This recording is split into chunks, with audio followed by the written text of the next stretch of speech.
में एकादश के सभी बच्चे आज पढ़ेंगे मुद्रा का मूल्य निर्धारण, determination of the value of money. देखिए, रॉबर्टसन कहते हैं कि मुद्रा भी अनेक आर्थिक वस्तुओं में से ही एक है।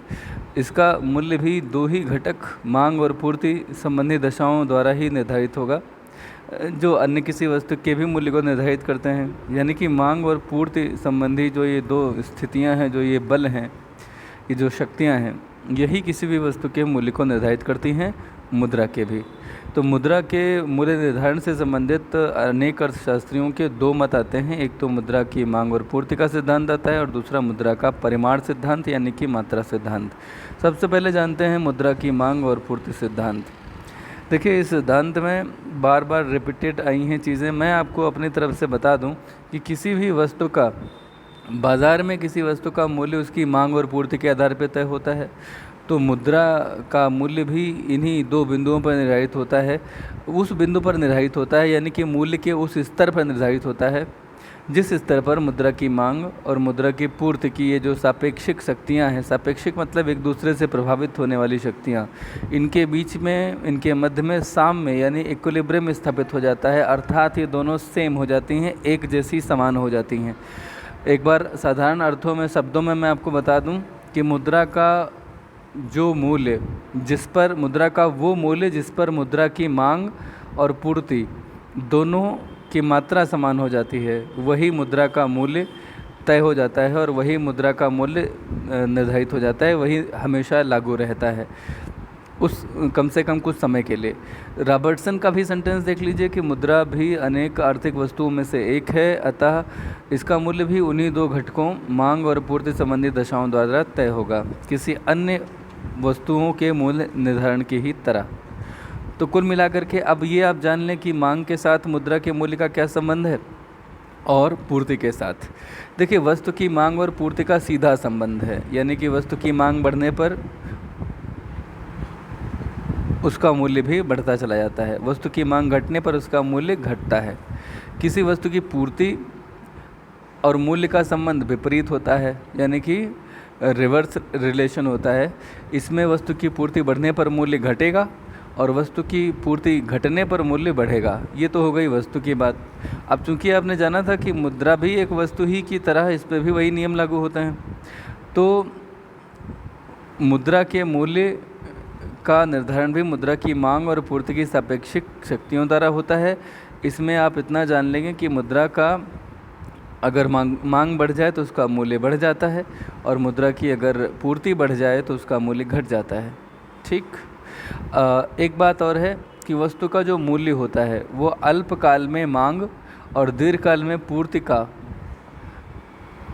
पूर्ति से ज़्यादा प्रभावी होता है। यानी कि मुद्रा का जो मूल्य है वो मांग के बढ़ने या घटने से अल्पकाल में प्रभावित होता है और पूर्ति जो है इसका असर दीर्घकाल में मुद्रा के मूल्य पर होता है। अब हम पहले जानें कि मुद्रा की मांग होती क्या है। देखिए, मुद्रा की मांग से अभिप्राय लोगों द्वारा किसी समय विशेष पर की गई नकदी की कुल मांग से है। मुद्रा की मांग से आशय तरलता या नकदी की मांग से है। किसी वस्तु की मांग तो उसमें निहित उपयोगिता की वजह से होती है, लेकिन मुद्रा की मांग उसमें जो क्रय शक्ति यानी कि वस्तुओं और सेवाओं को खरीदने की क्षमता है उसके कारण होती है।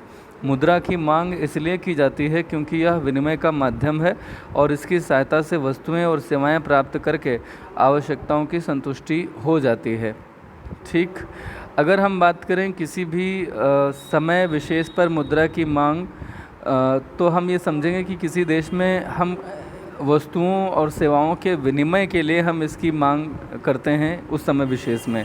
ध्यान रहे, वस्तुएं और सेवाएं ऐसी जो मुद्रा की मांग उत्पन्न नहीं कर पाती वो होती हैं जिनका उत्पादक स्वयं उपभोग कर लेता है। यानी कि वह वस्तुएं जो उत्पादन में उत्पादक द्वारा स्वयं प्रयोग में लाई जाती हैं, वे वस्तुएं मुद्रा का मांग जो है उत्पन्न नहीं कर पाती।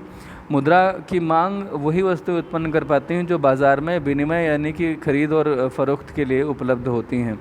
ठीक है। बाज़ार में वस्तुओं की पूर्ति बढ़ने पर उन्हें क्रय करने के लिए मुद्रा की मांग अपने आप बढ़ती चली जाती है। तो अगर आप इसे समझें कि वस्तुओं की पूर्ति अगर कम हो जाए तो मुद्रा की मांग भी कम हो जाएगी। ये बात आती है मुद्रा की मांग क्यों बढ़ती और घटती है। वस्तुएं जिनकी आप खरीद करते हैं अपनी आवश्यकताओं की पूर्ति के लिए, अगर उनका उत्पादन बढ़ जाए, उनकी आपूर्ति बढ़ जाए, तो लोग उन वस्तुओं को ज़्यादा बढ़ चढ़ के खरीदना चाहेंगे और उस समय विशेष में मुद्रा की मांग बढ़ जाएगी। हम इसे कंक्लूड करें अगर, तो विनिमय के सौदों को उनके मूल्य से गुणा करके हम मुद्रा की मांग का अनुमान लगा सकते हैं। विनिमय के सौदों को उनके मूल्य से गुणा किस तरह से करेंगे, आइए जानते हैं। देखिए, मुद्रा की मांग अगर आपको निकालनी हो तो इसमें फार्मूला आएगा P यानी कि price of the commodity, T यानी ट्रांजैक्शंस, विनिमय के कुल सौदे। ठीक है, जैसे अगर हम समझना चाहें किसी समयावधि में विनिमय के सौदों की संख्या अगर 8000 है और औसत कीमत जो है वो 6 है, तो मुद्रा की मांग 6 गुणे 8 यानी कि 48,000 होगी। और इस तरह से जितने अधिक विनिमय के सौदे होंगे उतनी ही अधिक मुद्रा की मांग होती चली जाएगी। वो कौन से घटक हैं जो मुद्रा की मांग को प्रभावित करते हैं, आइए जानते हैं। सबसे पहला आता है उत्पादन के साधन। देश में उत्पादन के साधन कम हों तो उत्पादन भी कम होगा और परिणामतः मुद्रा की मांग भी कम होती चली जाएगी। हाँ, अगर देश में उत्पादन के साधन पर्याप्त हैं तो मुद्रा की मांग इसलिए ज़्यादा होगी क्योंकि उत्पादन अधिक होगा और उत्पादन यानी कि वस्तुएं, इनका निर्माण ज़्यादा होने से ये लोगों के पास खरीदने के लिए उपलब्ध होंगी और लोग खरीदने के लिए मुद्रा चाहेंगे, मुद्रा की मांग करेंगे। प्राकृतिक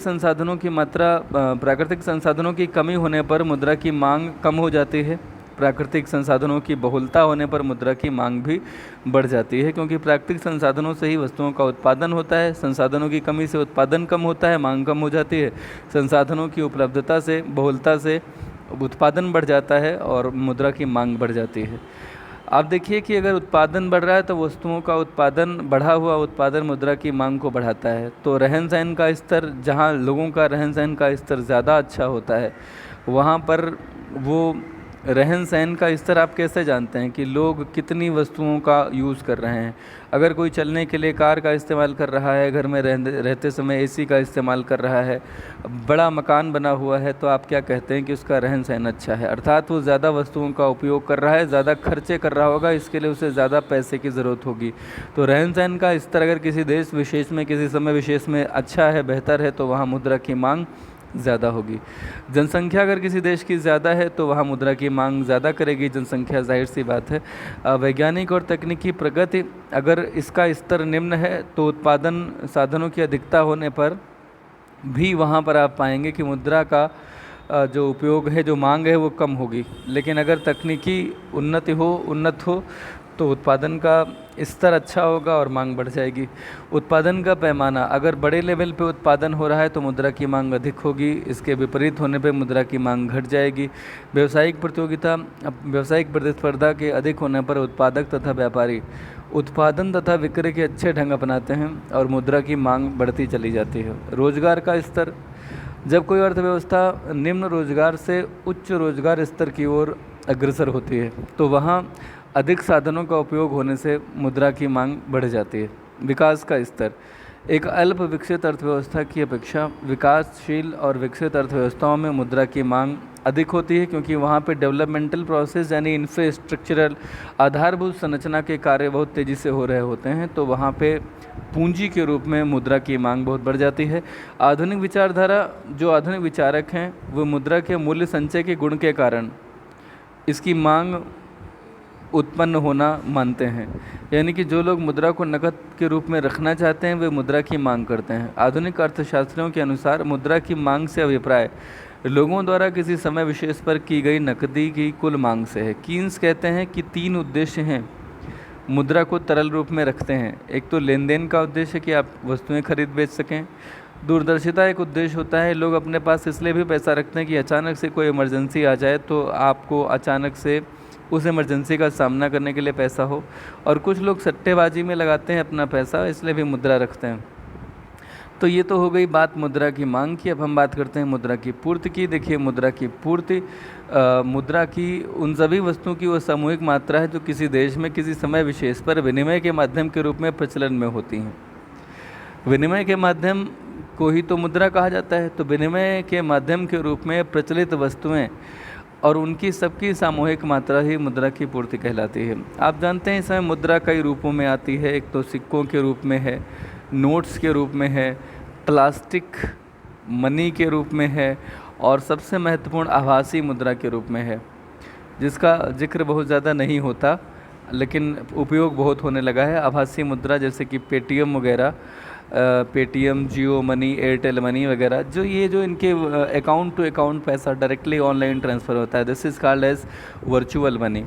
हाँ, एक मुद्रा और आती है इसमें, साख मुद्रा, जिसमें चेक और ड्राफ्ट आते हैं। तो ये सब को एक साथ अगर मिला लीजिए तो ये मुद्रा की पूर्ति बन जाएगी। इसमें कुछ बातें हम और जान लेते हैं। प्रोफेसर गिल का सेंटेंस अच्छा है, सरल है, समझने जैसा है। किसी समय मुद्रा की जितनी मात्रा प्रचलन में होती है वही मुद्रा की पूर्ति कहलाती है। मुद्रा की पूर्ति में धातु मुद्रा, पत्र मुद्रा, साख मुद्रा सभी को सम्मिलित किया जाता है। जिस समय ये लिखा गया था उस समय तक आभासी मुद्रा अस्तित्व में नहीं थी, इसलिए बेहतर होगा कि अगर आप इसमें परिभाषा बेहतर करें, जोड़ें, तो आभासी मुद्रा भी आप इसमें जोड़ लें। ठीक है, आप चाहें तो इसे मेरे नाम से लिख सकते हैं, क्योंकि इसमें आभासी मुद्रा होनी ही चाहिए। मुद्रा की पूर्ति में विधिग्राह्य तथा ऐच्छिक दोनों प्रकार की मुद्राएं आती हैं। ऐच्छिक मुद्राओं में क्या आता है, जैसे कि चेक वगैरह है। चेक ड्राफ्ट आप किसी को ज़बरदस्ती स्वीकार करने को बाध्य नहीं कर सकते। इसमें वर्चुअल मनी भी आती है, यानी कि ऑनलाइन ट्रांसफ़र अगर वो नहीं स्वीकार करना चाहता खाते में तो आप उसे ज़बरदस्ती नहीं दे सकते। ये ऐच्छिक मुद्रा है। आभासी मुद्रा भी इसका हिस्सा हो गया, चेक ड्राफ्ट, आभासी मुद्रा।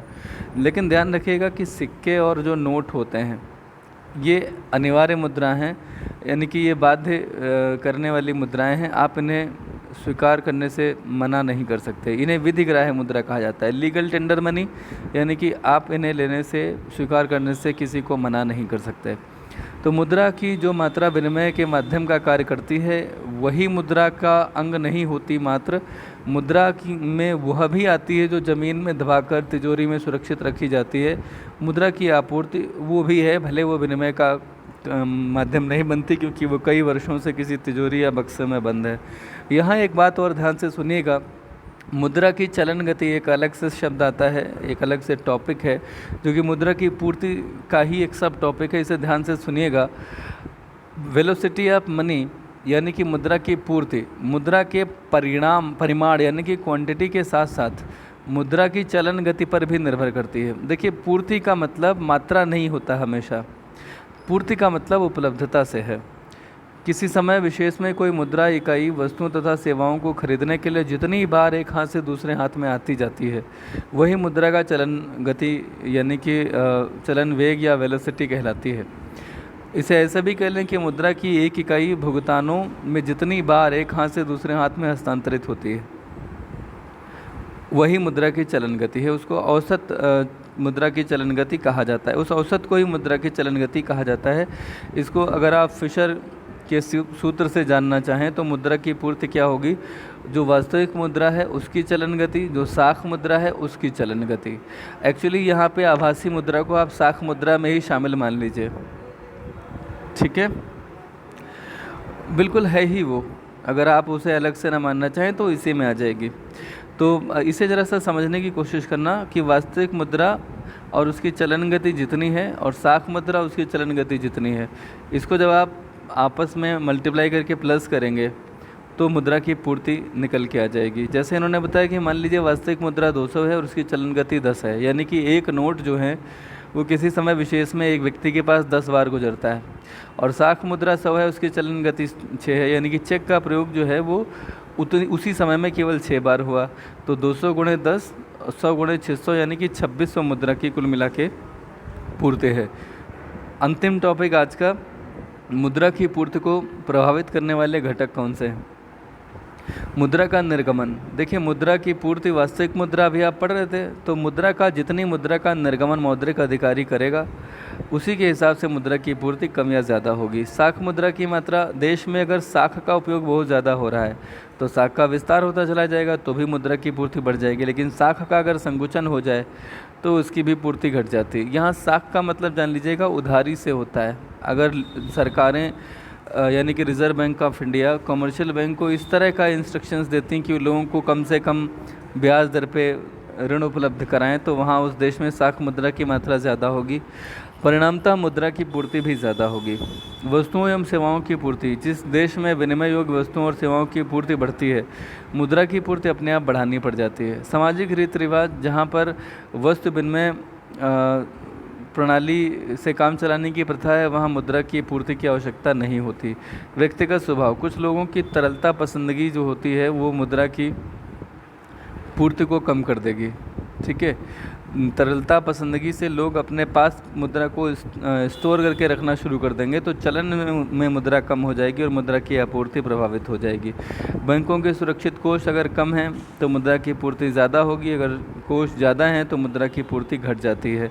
स्वर्ण कोष की मात्रा, किसी देश में स्वर्णमान के अपनाए जाने पर क्योंकि सोने की मात्रा कम होती किसी देश में, तो वहाँ पर मुद्रा की आपूर्ति भी घट जाती है। जहाँ पे स्वर्ण कोष नहीं रखना होता है वहाँ पे मुद्रा की मात्रा यानी कि पूर्ति ज़्यादा होती चली जाती है। विकास का स्तर, जैसे जैसे कोई अर्थव्यवस्था विकास की ओर अग्रसर होती है वैसे वैसे वहाँ मुद्रा की पूर्ति बढ़ती चली जाती है। मुद्रा की चलन गति अगर अधिक है तो मुद्रा की मात्रा कम होने पर भी मुद्रा की पूर्ति ज़्यादा होगी।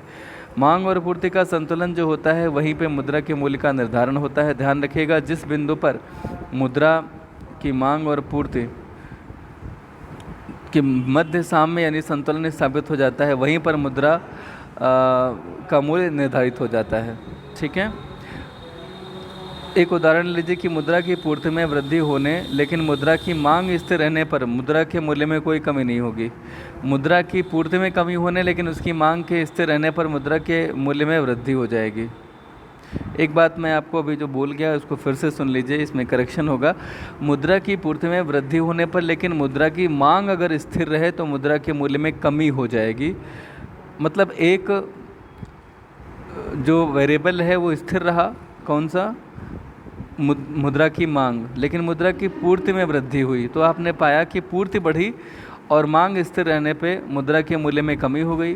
पूर्ति में कमी हुई और मांग स्थिर रही तो मुद्रा के मूल्य में वृद्धि हो जाती है। हम इस समय पूर्ति के साथ ही पढ़ रहे हैं तो इसलिए पूर्ति मांग को स्थिर माना गया और पूर्ति में कमी और पूर्ति में बढ़ोतरी के प्रभावों को देखा गया। मैं फिर से रिपीट कर दूं, मुद्रा की पूर्ति में बढ़ोतरी होने पे मुद्रा के मूल्य में कमी होगी और मुद्रा की पूर्ति में कमी होने पे मुद्रा के मूल्य में बढ़ोतरी हो जाती है।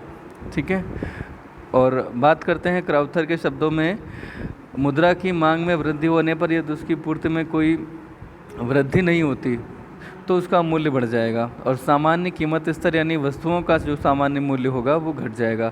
इसी तरह से मुद्रा की पूर्ति में वृद्धि होने पर यदि उसकी मांग स्थिर रहे तो आप भी पाएंगे कि मुद्रा का मूल्य गिर जाएगा, सामान्य कीमत स्तर में भी वृद्धि हो जाएगी। तो ये कुछ उदाहरण रहे, इसे रेखा चित्र से स्पष्ट किया गया है।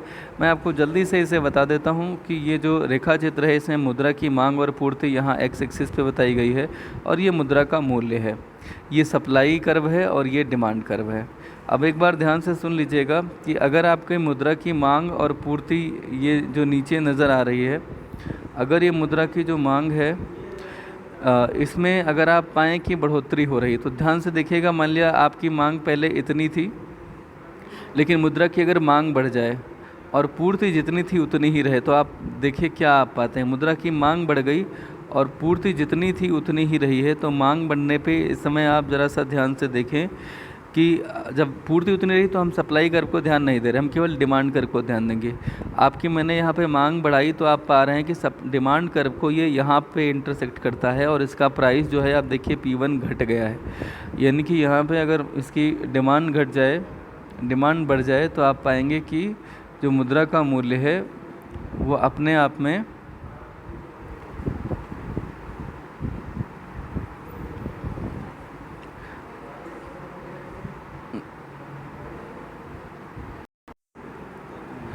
हाँ, तो बेटा अभी मैं आपको ये बता रहा था कि रेखा चित्र के माध्यम से कैसे वस्तुओं की मूल्य का, कैसे मुद्रा के मूल्य का निर्धारण होता है। तो अभी चलिए मुद्रा की मांग का बढ़ना घटना ये नहीं देखते, मैं आपको केवल इतना बताना चाहता हूँ कि ये OF मांग है और यही इतनी पूर्ति भी है। तो ये आपका सप्लाई कर्व है, ये डिमांड कर्व है, ये दोनों एक दूसरे को जहाँ पे इंटरसेक्ट करते हैं, ये इस प्राइस पे मान लेते हैं ये 10 रुपये है, ठीक है, और इस प्राइस पे जहाँ पे मुद्रा की मांग भी मान लेते हैं ये 100 यूनिट है और सप्लाई भी 100 यूनिट है, वहाँ पे मुद्रा का जहाँ पे ये दोनों कर्व एक दूसरे को इंटरसेक्ट करते हैं वहीं पे मुद्रा का जो प्राइस होगा, ये इधर से आप चलेंगे इसी के पहले लाइन खींचेंगे, ये प्राइस आपका जैसे मान लिया ये 5, 10, 15 ऐसे लिखें तो 10 रुपये जो है मुद्रा का मूल्य तय हो जाएगा और वही रहेगा। इस संतुलन बिंदु पर ही मुद्रा का मूल्य का निर्धारण हो जाता है। ठीक है। मुद्रा की अगर मांग बढ़ जाए तो मांग बढ़ने पे आप क्या पाएंगे, मुद्रा की मांग बढ़ने पे आपका जो डिमांड कर्व है और जो सप्लाई कर्व है उसमें चेंजेस होंगे, तो उसे हम बाद में डिस्कस करेंगे। मुद्रा के मांग और पूर्व सिद्धांत की आलोचनाएं भी हुई हैं, आलोचना को कल के वीडियो में शामिल करेंगे। आज सिर्फ इतना ही।